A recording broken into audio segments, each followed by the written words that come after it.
Good morning and happy Friday. It's Alyssa Williamson, alyssawilliamson.com.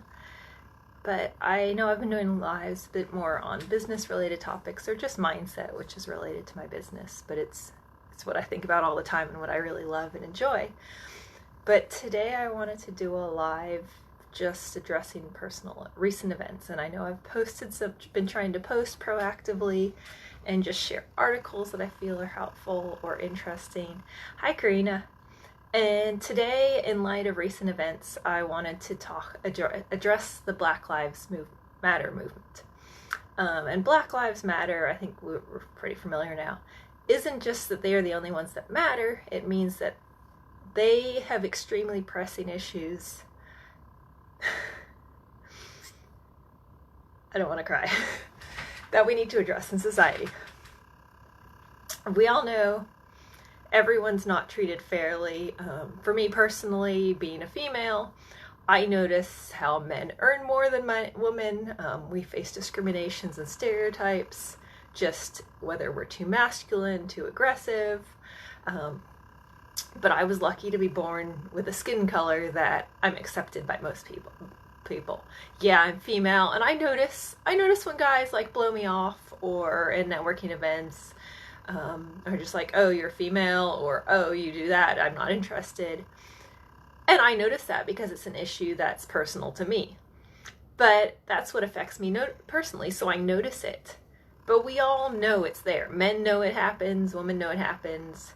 All our different races, we know it happens, but when it affects us, we're the most aware of it. And the same is said for racism. The truth is, we all know it exists. We try to believe that it's not out there, especially like hundreds of years in the US of history of this, but even before then too. But for those of us who are white, it doesn't affect our daily lives, so we don't really think about it. It's like, it's not something I wake up, how can I address this, or how can I approach this? And really, enough is enough. Like, now is the time to take a stand. And I think it's just the depth of this that upsets me so much. Is like, it's not fair that people are afraid to go out on how they're going to be approached by strangers, just by their skin. The fear is built into every aspect of their life. For me as a female, I'm very wary to go anywhere alone, especially at night, for fear of rape or being assaulted. And because it's an issue that's relevant to me, I don't go on hikes alone. I'm not going to go off in the wilderness where there's less people around because I could be attacked. And even though I'd like to think I can defend myself, I don't know if I can, so I'd rather not take that risk. And yeah, that's also something that we shouldn't have to fear in society, but that's unfortunately a fact, and there's just bad apples out there.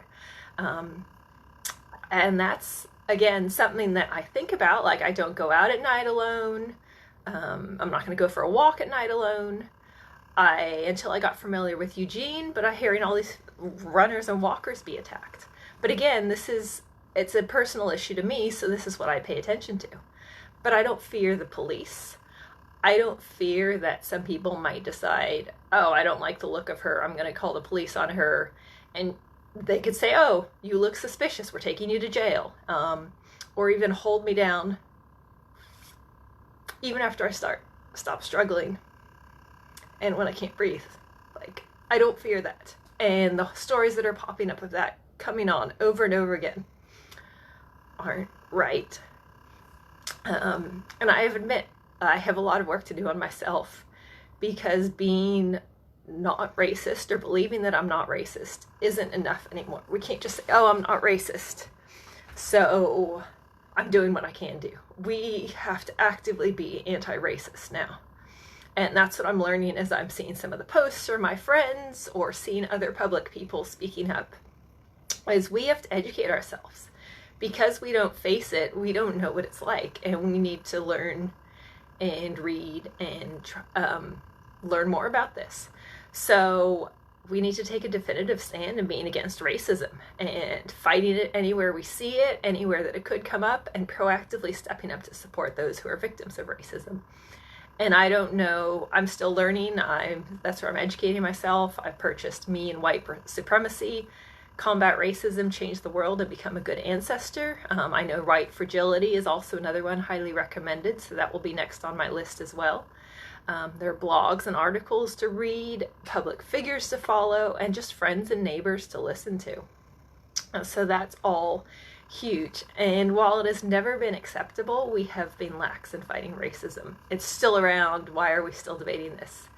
But there are beliefs that are built into us through society, through just that if you believe in collective consciousness, just that have passed down through generations, through our ancestors, through society, that are built in there that we have to get through too.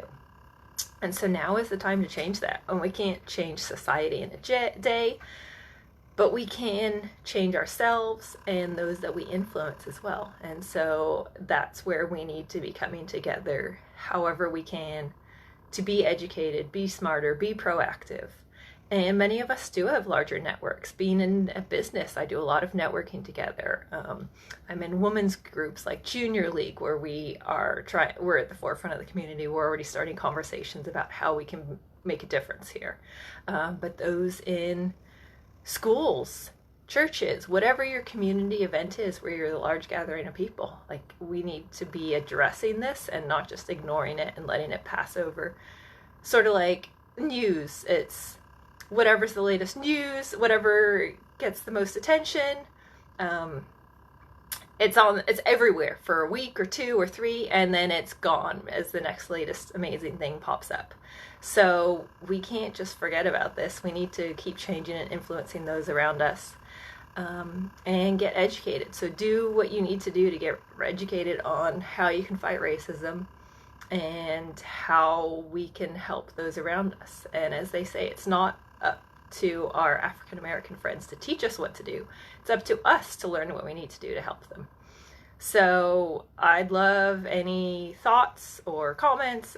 Start a conversation if you've got resources that are helpful on or books that you recommend reading, because I think what upsets me the most is that it's the fear they live in every day because of their skin, and that's not fair. And so I'll post this. Please rewatch it if you joined in on the end. And also, this is my last Facebook Live I'm doing on my personal page. I'm going to start putting them in a group, my business, or just my group about living your best, boldest life. So I want to put that in there. So if you want to join that as well, please let me know, and I'll post the link in this once it is live. Thank you.